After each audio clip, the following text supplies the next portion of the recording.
ঢাকা শহরটাকে যদি একটু যানজট মুক্তভাবে উপভোগ করতে চান তাহলে আপনাকে অবশ্যই শুক্রবারে বেরোতে হবে, এবং সেটা সকাল সকাল, কারণ দুপুরের পরে আবার ঢাকার ম্যাক্সিমাম মানুষ বের হয় একটু ঘোরার জন্য, ফ্যামিলিকে নিয়ে একটু সময় কাটানোর জন্য। এই জন্য এখন শুক্রবার বিকালটা কিন্তু ভালোই জ্যাম থাকে ঢাকায়। আজকে রৌদ্রোজ্জ্বল একটি দিন, তো আজকে এই টাইমটায় বের হয়ে খুব ভালোই লাগতেছে বাইক রাইড করতে, সেই সাথে ফাঁকা ঢাকার মজাটাও নেওয়া যাচ্ছে।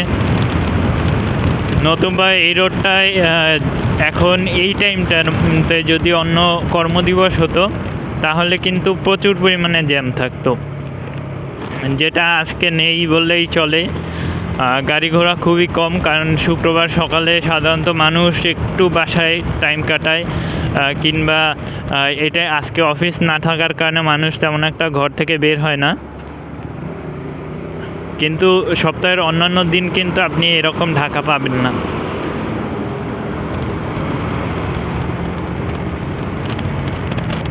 সেই সাথে শুক্রবারে এখন প্রচুর পরিমাণে চেকপোস্টও বসে, কারণ শুক্রবারের এই ফাঁকা রাস্তার ফায়দা তুলতে অনেক বাইকার আছেন যারা খুবই উচ্চ গতিতে বাইক রাইড করে এবং প্রচুর পরিমাণে অ্যাক্সিডেন্টও হয়।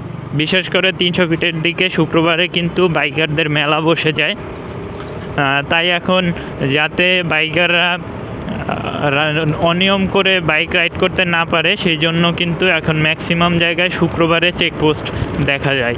আগে যেমনটা দেখা যেত, শুক্রবারে সাধারণত রাস্তায় ট্রাফিক পুলিশ কিংবা কোনো ধরনের চেকপোস্ট তেমন একটা দেখা যেত না, কিন্তু এখন কিন্তু চিত্রটা ঠিক ভিন্ন। আর সামনে জাতীয় নির্বাচন, তাই একটু সতর্ক অবস্থানে আইনশৃঙ্খলা বাহিনী। সেক্ষেত্রে বলবো, যারাই শুক্রবারে বের হন বা যেদিনেই বের হন, সাথে নিজের বাইকের ডকুমেন্ট, ড্রাইভিং লাইসেন্স সব কিছু নিয়ে বের হবেন। নতুবা কিন্তু প্রচুর পরিমাণে মামলা হচ্ছে, এবং মামলার যে নতুন কপি দেখলাম তাতে মামলার টাকার পরিমাণ সব ক্ষেত্রেই কিন্তু বাড়ানো হয়েছে। তাই বাইকারদের অনুরোধ থাকবে যে আপনারা নিজের যথেষ্ট দরকারি কাগজপত্রগুলো সাথে নিয়েই বাসা থেকে বের হবেন। আর রাস্তায় কোনো ধরনের ট্রাফিক নিয়ম ভঙ্গ কিংবা ওভার স্পিড করে গাড়ি চালাবেন না। সেক্ষেত্রে আপনি যেভাবে নিরাপদ থাকবেন সেভাবে নিজেকে মামলা থেকেও নিরাপদে রাখতে পারবেন।